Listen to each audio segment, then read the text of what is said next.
Tanzania, once praised as Africa's island of calm, now stands in chaos. The nation that once represented peace and unity is facing its deepest political wound in decades. President Samia Suluhu Hassan, once honored as someone who brings change and a symbol of healing differences, is now accused of betraying everything she promised. Streets are burning, voices are silenced, and hope is fading. How did the woman once called Mama Samia, the nation's peacemaker, become its most feared ruler? Let's find out. When Samia Suluhu Hassan took the oath of office in 2021, the world saw Tanzania's first female president and a promise of renewal. Her quiet strength, her modesty, her promise to change. It all sounded like a new beginning after years of fear under John Magufuli's harsh control. Foreign diplomats cheered her arrival. Human rights groups spoke gently. She spoke of her four-R main idea: healing differences, toughness, rebuilding, and change. For the first time in years, opposition leaders were allowed to hold rallies without being arrested. It seemed the nightmare was ending. But behind those smiles and speeches, a different story was taking shape. Samia began to replace the old guard, generals, ministers, intelligence chiefs, one by one. Her allies called it reform. People close to the top secretly said another word: control. By 2022, top leaders of her own party, the CCM, began becoming invisible from the spotlight. The military, once divided in loyalty, was quietly restructured. Even her inner circle started to fear the new calm in her tone, the kind that comes before a storm. And yet, the public believed. They wanted to believe. But Tanzania's peace, built over 6 decades, was already breaking. The question was no longer if it would break, but when. And that answer came fast when the elections returned. And Tanzania learned that peace was now just another illusion. The year was 2025. Election posters covered Dar es Salaam. Songs of unity played on state radio. Samia's image smiled from every street corner. Mama wa Amani, they called her, Mother of Peace. But the people weren't singing anymore. The youth whispered about their friends missing after night arrests. Journalists vanished mid-report. Political meetings were shut down by police claiming security risks. 2 main opposition leaders, Tundu Lissu and Luhaga Mpina, tried to register their candidacies. Both were blocked. One jailed on treason charges, the other rejected on technical grounds. The government said it was following the law. But the people saw something else: fear of competition. And then came the silence. Internet slowed. Reporters stopped calling. Even foreign media were denied entry into mainland Tanzania. When election day arrived, the ballot boxes filled quickly, too quickly. Samia won with 98% of the vote. The government declared victory. The streets declared war. What began as small, spread-out disagreements in Arusha and Songwe turned into countrywide protests. The same youth who once cheered her reforms now carried banners that read, "This is not democracy. This is self-crowning." Police opened fire. Forced time indoors started quickly everywhere. The peace Tanzania once bragged about was now measured by how many stayed silent. But silence would not last long, because buried beneath the fear, evidence was starting to surface. And it came from within her own house. In the early hours after the election, smoke rose over the coastal city of Tanga. Witnesses said it wasn't just debris burning, it was ballots. At 2:45 a.m., trucks rolled out of polling centers under military escort. Instead of heading to counting stations, they drove to old industrial lots on the outskirts of town. Locals heard the sound of shredders, saw flames in the distance. One worker managed to record a 19-second video before soldiers confiscated his phone. That clip, later leaked to the BBC, showed men in uniform tossing sealed ballot boxes into a pit of fire. The timestamp matched the night of the count. By morning, the government announced official results: landslide victory. But BBC analysts compared voter registry data with the results, and found impossible numbers. Some districts showed turnout above 120%. The revelations shook Tanzania's delicate peace. Crowds poured into the streets, waving burnt ballot remains and chanting, "We are not numbers, we are the nation." In Dodoma, soldiers patrolled the avenues. State TV went silent. The same morning, the African Union and SADC issued rare rebukes, calling the election deeply flawed and secretly planned. Tanzania's image, the beacon of stability, was falling apart. But the flames didn't just burn paper, they burned trust. And what came next was far darker. The silencing of anyone who dared to speak about what the world had just seen. The morning after the election, the streets of Dar es Salaam looked like a city under siege. Armored vehicles stood at every major intersection. Soldiers guarded the radio towers. What had been a political contest had now become a battle for control. Opposition offices were raided before dawn. Computers, documents, even water bottles were taken as evidence of conspiracy. Journalists were dragged from homes and studios. Independent newspapers printed their last editions before editors vanished. Tundu Lissu, already in detention, was moved to an undisclosed location.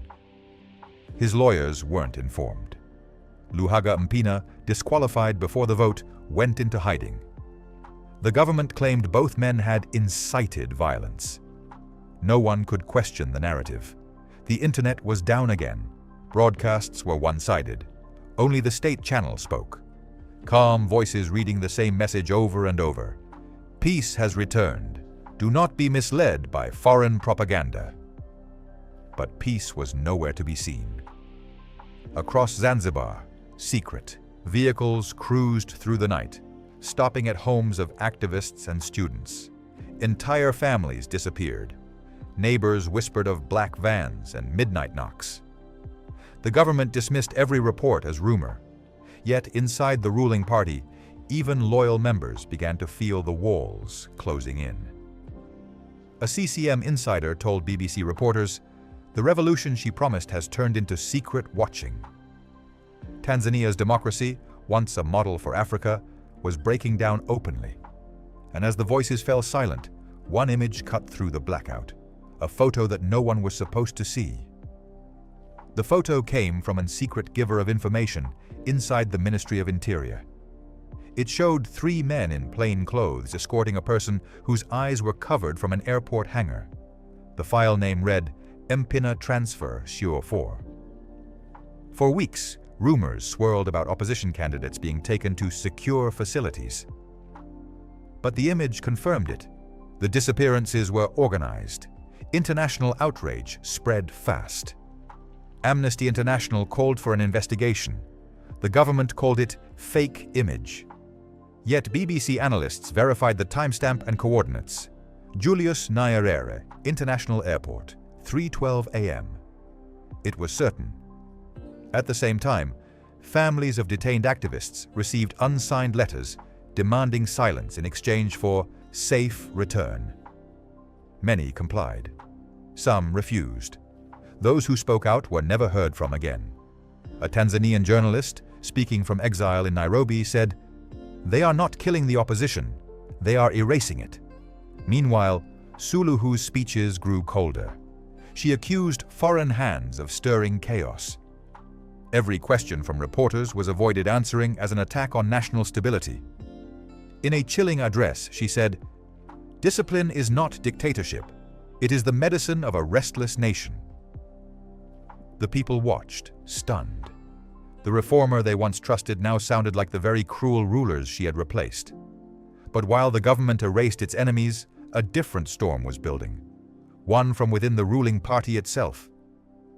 The ruling party, CCM, the ruling party that once led Tanzania's freedom, had become a machine of power without purpose. Inside its marble halls, whispers of rebellion grew louder.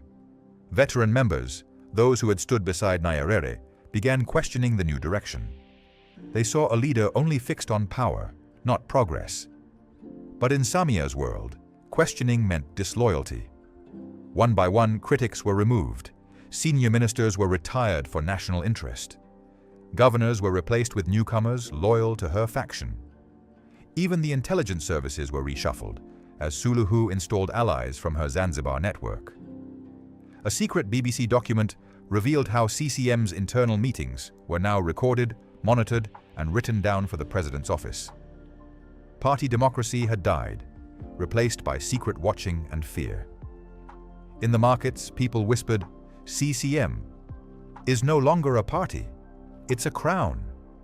Economists warned that business confidence was collapsing. Foreign investors froze deals. The African Union issued its first-ever warning to Tanzania for breakdown of democracy.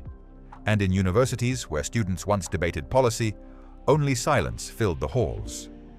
The youth watched the collapse of their country in real time, and they began to organize.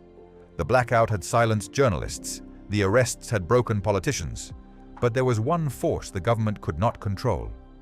A generation that had grown up online and was no longer afraid to go against the ruler. It started 3 nights before Election Day. One by one, Tanzania's phones, internet stopped working. WhatsApp stopped working. Twitter feeds froze. News websites returned error messages. For most of the country, the internet simply vanished. The government called it a technical disruption. But tech analysts quickly traced it to intentionally slowing the internet. A total internet shutdown ordered from the Ministry of Information.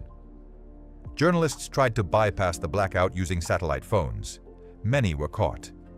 A local reporter in Arusha described soldiers storming a newsroom, seizing cameras and routers before cutting power. By dawn, the silence was complete.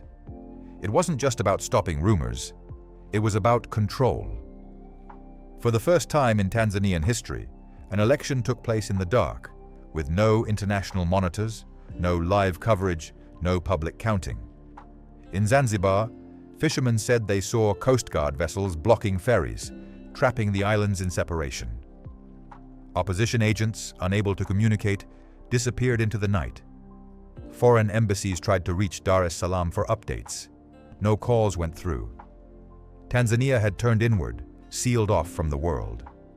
One diplomat described it simply, "It felt like a curtain falling over an entire nation." But when that curtain finally lifted, when communication flickered back to life, what emerged from the darkness shocked even the most loyal supporters of the government. When the blackout ended 2 days later, the first videos began to spread. Grainy, shaky footage of chaos. Youths running through tear gas in Mwanza. Soldiers firing live rounds in Arusha. Women crying outside police trucks loaded with bodies. The protests had begun, the moment results were announced. Samia with 98% of the vote. People poured into the streets chanting, "We want truth," and "Our votes, our voices." But the government had prepared. Police lines stretched across bridges, armored carriers rolled into markets. A dusk-to-dawn curfew was announced, enforced by force. Foreign media, barred from entry, relied on fragments of video smuggled out through encrypted channels. Each clip told the same story. Unarmed protesters met with brutal crackdowns. The violence spread fast. From Dodoma to Morogoro, clashes erupted nightly. Hospitals overflowed with injuries. Funerals became protests, and protests became funerals. Amid the smoke and confusion, Samia appeared on national TV. Her face calm, her tone controlled. "Yes, some have died," she said, "but peace has a price." To many, it was the final confirmation. The reformer was gone. What stood before them was a ruler defending her throne. And as the nation grieved, it wasn't the soldiers or politicians who moved first. It was the mothers. The ones who had buried sons too young to die, too brave to be forgotten. The first march began in Dar es Salaam, 40 women in black veils walking silently toward the city center, each holding a photograph of a lost child. The police told them to go home. They didn't. More joined. By the time they reached Uhuru Square, there were hundreds. Some carried white cloths stained with blood. Others carried small coffins, empty but symbolic. Their message was simple: "We will not bury truth." Police hesitated. Orders crackled through radios, but even among officers there was doubt. One young constable was seen lowering his weapon, whispering, "I have a brother among them." The mothers kept walking. Their silence became a roar, not of violence, but of opposition. For the first time since the election, the people saw courage again, not fear. Images of the march broke through the digital walls. International media picked up the story. Hashtags flooded the internet. Mothers of Tanzania, we will not bury truth. The government tried to ignore it. State news called it a religious procession. But the world knew better. The mothers had done what politicians could not. They brought Tanzania's pain to the world stage. And the world was watching, especially one newsroom thousands of miles away, preparing a report that would tear through the silence and expose everything. Inside a quiet office in London, a team of BBC Africa journalists worked under tight security.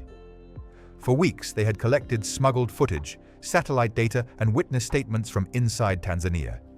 Each piece told fragments of the same grim puzzle: a government suppressing its people while masking it as peacekeeping. One file changed everything. Labeled TZ Operation Stability, it contained internal communications between high-ranking CCM officials and military commanders. The leaked memos discussed containment zones, non-lethal neutralization, and rapid disposal of evidence. Analysts confirmed the metadata, genuine.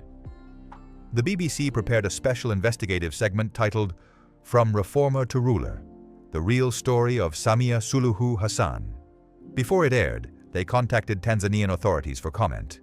The response came fast. Publishing this report will be treated as foreign aggression. That warning only strengthened their resolve. On Friday at 9 p.m. GMT, the broadcast began.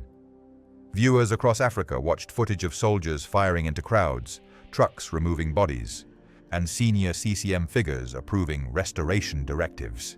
It was the moment the government's secrecy cracked open. Tanzania's government called the footage fake, but the images were too clear, the timestamps too specific, the faces too familiar. The world had seen enough. And once truth escaped into daylight, even those closest to power began to panic. The cracks were no longer hidden inside ministries. They were spreading to the palace itself. A week after the BBC broadcast, new audio clips surfaced online. They were recordings of closed-door meetings between Samia and her security chiefs. In one, a voice matching the president's could be heard saying, "We will restore discipline at any cost. Let them call it what they want. I call it survival." In another, she reportedly scolded her ministers. "You are too soft. Do you think I came here to beg for democracy?" Her office denied everything, but insiders confirmed the voices, the location, even the date, a cabinet session in Dodoma 2 days after the protests began. The leaks spread faster than censorship could contain. Within 24 hours, Tanzanians were sharing them through VPNs and offline Bluetooth transfers. The government scrambled to track down the source. It turned out to be one of their own, a communications technician who had grown sick of what he called the betrayal of our people. He disappeared hours after the leak. By then, it was too late. The image of Mama Samia, the calm reformer, was gone. What remained was a woman, compared to the rulers she once criticized. And while the capital reeled from scandal, an unexpected front was opening. Not in Dodoma or Dar es Salaam, but in the very place she once called home, Zanzibar. Zanzibar, her birthplace, her pride, the archipelago that raised her, now stood against her. It began with a student strike at the University of Zanzibar, protesting the detention of classmates linked to opposition networks. Police arrived to disperse them, but the crowd only grew. Within hours, hundreds of young men and women marched through Stone Town carrying signs that read, "Zanzibar is not silent." The police fired warning shots into the air. The students didn't run. Ferries from the mainland were halted. Local radio stations went off air. Yet the island's opposition spread like wildfire. Fishermen, teachers, and taxi drivers joined the protests. For many, this wasn't just politics, it was betrayal. Zanzibar had once believed Samia would protect its autonomy and traditions. Instead, it now saw itself as her first casualty.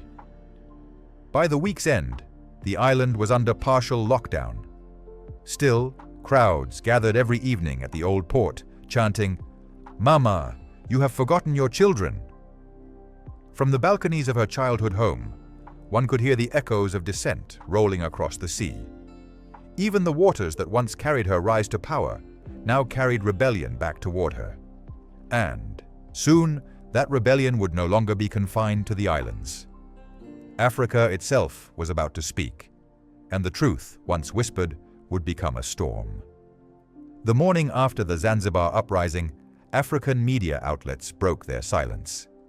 Kenya's Citizen TV, Nigeria's Channels 24, and South Africa's SABC ran back-to-back coverage on Tanzania's trouble. Hashtags like Tanzania Blackout and Who Killed the Youth grew popular across the continent. The African Union, long silent, issued a vague statement calling for talk and calm actions. But it was a voice from Rwanda that started the talk. Former diplomat Dr. Kalisa Nduwimana, who declared on live television, "If Africa cannot hold its leaders accountable, then every capital will one day burn in silence." That line spread faster than any government statement. In Dar es Salaam, power flickered. Rumors claimed the government was preparing for military control. But abroad, Tanzanian students and exiles organized informal court hearings, sharing evidence of disappearances, forged votes, and military abuses. European Union officials demanded an investigation. The United States stopped a $140 million aid package.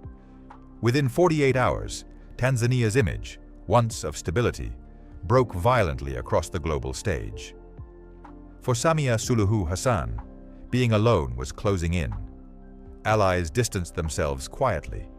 Even state media anchors began to hesitate before reading her name on air.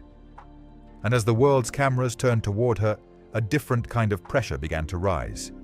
Not from foreign powers, but from inside her own government. Inside the heavily guarded State House, silence ruled the corridors.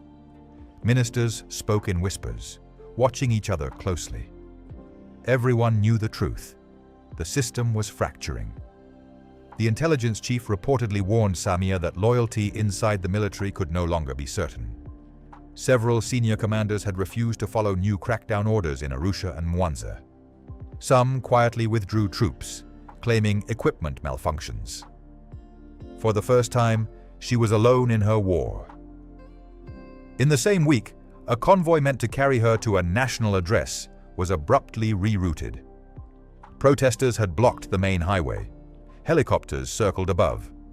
The national flag still flew, but it now felt like an old sign of something disappearing. Across Dar es Salaam, graffiti appeared overnight on walls and bridges. "You can erase our data, but not our dead." By dawn, the writing covered nearly every district. That morning, Samia cancelled all public appearances and retreated into private meetings. Her aides discussed a single deeply troubling question.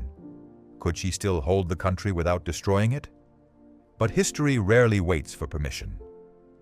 The people she had silenced were about to speak one last time, and this time the entire world would hear them. 3 days later, at 2:43 a.m., Tanzania's national television network suddenly went live. The screen flickered, then displayed an aerial view of Dar es Salaam's main square. Thousands of people filled the streets, holding candles. A group of young journalists had took over the TV channel. They streamed the vigil across YouTube, Telegram, and shortwave frequencies. The message was simple, raw, and powerful. "We are still here. You can't bury a generation." For 8 minutes, the feed stayed live before government technicians cut it. But by then, millions had watched. At dawn, silence swept through the capital. The military stayed in their barracks. No orders came. And as the sun rose over the harbor, word spread. President Samia Suluhu Hassan had left the city. Her plane, tracked on public radar, was heading toward Oman. Crowds didn't cheer. They stood in quiet disbelief, realizing the moment was both victory and tragedy, the end of fear, but also the loss of what might have been. The youth who had lit candles that night began to chant softly, "Tanzania, wake up." And this time, the whole nation did. The fall of the SULUHU government wasn't just about politics. It was a facing the truth, born from silence, data, and courage. Tanzania's youth turned darkness into refusal to obey, and refusal to obey into history. But what comes next for the nation still rebuilding from its own truth? Tell us what you think in the comments below. And if you want to see how Africa's next chapter unfolds, make sure to subscribe, stay alert, and never stop questioning power. Because in the end, every blackout ends with light.